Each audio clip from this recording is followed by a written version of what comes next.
Welcome to this edition of Hot Sauce, the show where we take a particular topic that's hot on our tongues and we spit about it. Is spit a good word? Can we use spit? No, that's what we can use doing. spit. I think we can use spit. Of course, the guy to my right is The Rock, the guy at the summit, James. What's up, everybody? And to my left is Mr. 315 from Syracuse, New York. How's it going? And you know, I'm Big Shot Bob. I'm the mediator today. So today's topic, college football playoff. Expansion or keep it the way it is?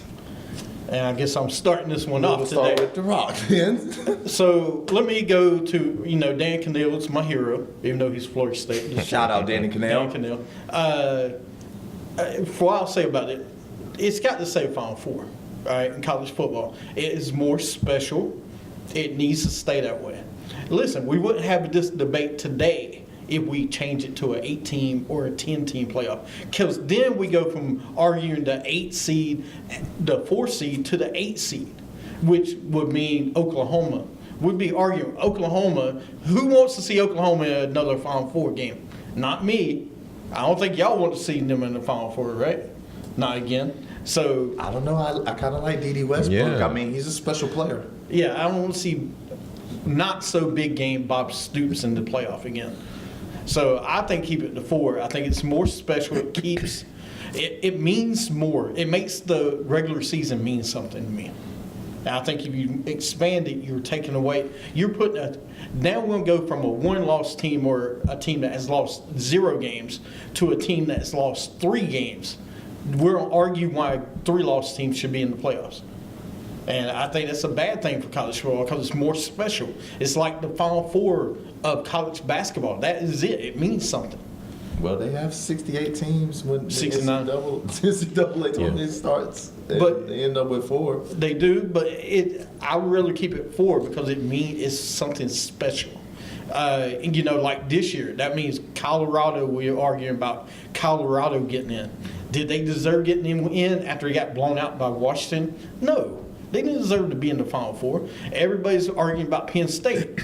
They lost 49-10 to Michigan. They don't deserve to be. They had 2 losses this year. Yes, did they play hot down the stretch? Absolutely. But look at their body of work. You look at the body of the work this year, the top 4 teams made the playoffs.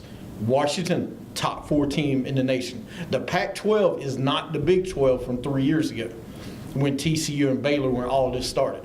They were the hottest team in the country all year except for USC, who down the stretch was even better than Penn State down the stretch once they made a quarterback change. So I say keep it to the teams that you have. It means more. And then if you open up to 8 teams, we'll be talking about Western Michigan making the top 8 teams in the country. And we know they're not a top 8 team in the country. So that's my argument. I think they should go to 8 for some of the reasons you said they shouldn't go to 8. I would like to see a Western Michigan. I would like to see, some of the talent they have that we don't know about, kind of like the NCAA basketball tournament, where you have like a George Mason or a Butler or something of that nature. Then you want to go, I would like to see Oklahoma, explosive player like D.D. Westbrook. Kind of see what he has on a national stage. Of course, my Florida State Seminoles. Dalvin Cook is robbed of. He's not only robbed of not being invited to New York for the Heisman, but robbed of being seen in the playoffs, because I think he's probably the best running back in the country. Second. To who? Leonard Fournette. Okay. I'm still upset that Big Shot put me up here, and I have Dez Bryant on the other side of me today on today's show. I still don't know why Dez is here. I got Blake Griffin, who just got blown out by the Because the Warriors. camera is this way, so you can kind of see Dez out of your peripheral vision more. You don't look straight ahead at Blake Griffin. But going back to your topic, I totally get what you're saying, but I just, it's not NCAA basketball. I don't see the smaller school. This is a man's game. All right, this is college football, the best of the best. It's kind of like the problem with college football now. You going to the bowl games. Look at the bowl games. Nobody cares about the Orange Bowl as much as they used to. No one cares about the Sugar Bowl, as much as it used to. It's less meaning. It's all about the playoff now, So right? the more teams you put in this playoffs, the less they're going to care about these other bowl games.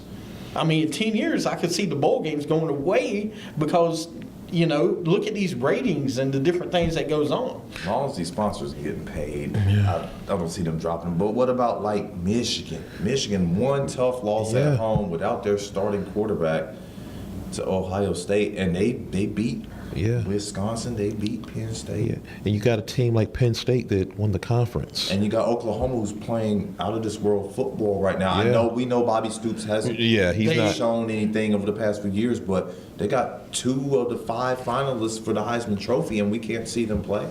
Oklahoma, right. First of all, and that's my point. Oklahoma lost 2 games early in the season. They lost to Ohio State. They're out. All right, if you look at the top 4 teams, the winner of Michigan, Ohio State was getting in. We knew that, and that's the way it should be. Because there's no doubt, Michigan, Ohio State's 2 of the best teams in this country, 2 of the top 4. But Washington, look at what they did throughout the season. 12-1. They lost to a USC team that might even be better than Michigan, who lost to Ohio State. If you look at I had no problem with that. Schedule, if you compare their strength of schedule to Ohio State, they're right there together. Now, our conference schedule is horrendous.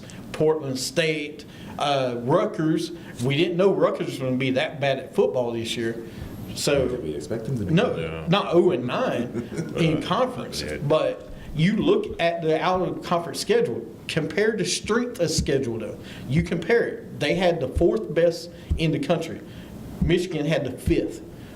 Penn State had like the 7th or 8th. Look at the other team. And Penn State had 2 losses. To me, that knocked them out. They win the Big Ten? Absolutely. They had an impressive game against Wisconsin, the Big Ten championship game. Huge comeback. Yeah. It's a big comeback, but this isn't comeback. Top 4 biggest comebacks of the year. This is Final 4 best teams in the country. So Alabama's won. If there's any argument of who should have slid down a little bit, Ohio State. Maybe because it slid down to 4. Right. They shouldn't have been a solid number 2 all year. Because like you said, if conference championship means the most, why is the conference champion behind Ohio State? Why? Point. And they lost to Penn State on a block punt, by the way. And the cachet of the coaching, the head coaches for each team carries a little weight too.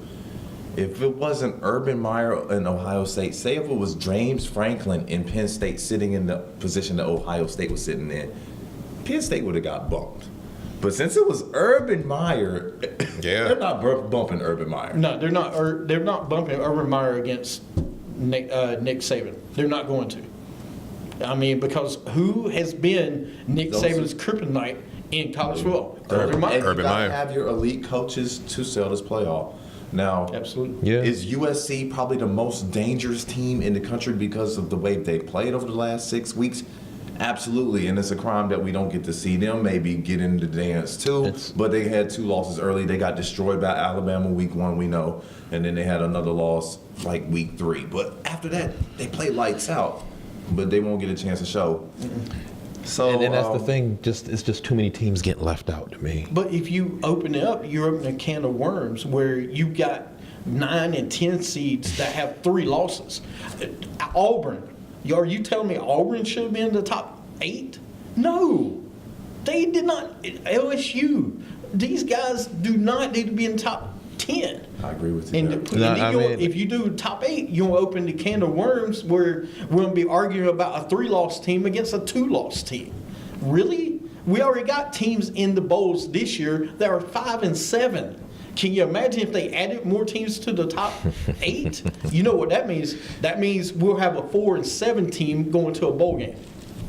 or 4-8. The NFL has teams under 500 in the playoffs like every Oh year. no, we know your Panthers. They made the playoffs. 7-8 with a tie. Yeah.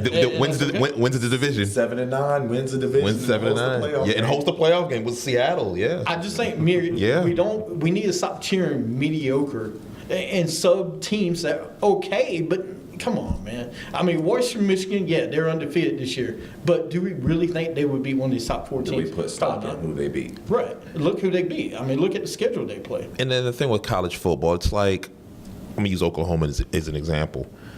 They took 2 losses in September. In September, their season's over, considered over. You know what I'm saying? Any national championship hopes, any playoff hopes are over in September. So, It's kind of messed up too. yeah, that's why maybe they should just try it. But if they Should it be 6 teams though, and give the top 2 teams a bye? I'm thinking 6. To I wasn't saying 8. I'm I thinking don't 6. really think 6. I think 4. You think you stay to 4 because it's like if you go to 6, same thing. Why are we? It's the same thing when Klay Thompson scoring 60 in 29 minutes. Why are we taking him out in the fourth quarter? Give him a chance to score 90 or 100. I mean, let him score. It's the same thing in college football. Why are we hurting these really good teams by adding these teams that might not be as good? The 3-loss teams, because there's a few good 3-loss teams. If we had 6 teams, the way the standings broke down, it'd have been Michigan and Penn State in. Mm-hmm. Alabama and Clemson would have got you a tie. So you'd have probably had Ohio State versus Penn State, the rematch, and then you would have had Michigan versus UW. The Michigan UW, sure. But the Penn State, Ohio State, you can't tell me Penn State will actually beat Ohio State in a playoff game. There's no way. We don't know. There's no way. Don't know. That They don't team play the game is on not that. No, they don't. But that team's not that impressive. They play a Wisconsin team that is good defensively, but they are terrible offensively. Mm-hmm. They're a terrible offensive team, have been all year. They scored 38 points against them, yes. And they played really good. But the team is on a rise. They got a freshman quarterback in Miss Sorley, so hopefully, they're happy where they're at right now. They're going to a Rose Bowl game. That is huge for their university. That's like saying NC State goes 9-3, and everybody's arguing, hey, they should be in. But I mean, you compare them against other teams, they ain't that good. They're in the ACC. Now, Penn State's in the Big Ten, but if you look at the rest of the Big Ten teams, they're not that good after Ohio State and Michigan. Give me another good Big Ten team. Minnesota, 7-5. Really? I will put Minnesota up anybody against the Pac-12 teams because everybody's talking about how bad the Pac-12 is. Stanford came on strong towards the end of the season. They finished 9-3. No one's complaining about them. They're saying how bad the Pac-12 is. When did the Pac-12 become the Big Ten or the Big 12? When did that come to that conference? So final thoughts on this subject, gentlemen. You good with the 4? You don't want to see it change anytime soon? No, I don't. I think you keep it the way it is because it's special. We have this debate now because of the system we have. We had the same debate when the BSS. BCS. Well, BSS. Talk about the our BSS show. ring. Yeah. We do that every week on the show. We Yep. do catches every Thursday at 3 p.m. But yeah, I think you keep it the way it is. I'm in the category of try just try it for a year, see how it goes. Because there's going to be some teams that's going to be left out. Some Even with 6, expansion 6, it's still there's going to be teams left out. gonna get that next lower. But I would just hate it for a college program, especially with someone that has like maybe a Heisman Trophy candidate to take a bad loss in September and another one at the end of September, and you're not for the rest of the season. You're not going to play for any national championship or anything like that. See, you sound like that diet that people say they go on that diet. Let's try that diet for 6 months and see how it goes. Because we know what's about to happen after 4 months. We'll be like, we're done with this diet. Let's face the facts. Let's go back to eat what we. Right. Let's stop at Wendy's and get that Baconator burger. We want to go get the good food. We don't want to sit there and be like, let's see how we like it. Well, there you have it, folks. We're going to stick with 4 teams or we can go expansion. If you want to weigh in, go to our website, breakdownsportshow.com. You can go to our Twitter site, BSS Carolinas, and weigh in on it too. Until next time, side piece. See you later.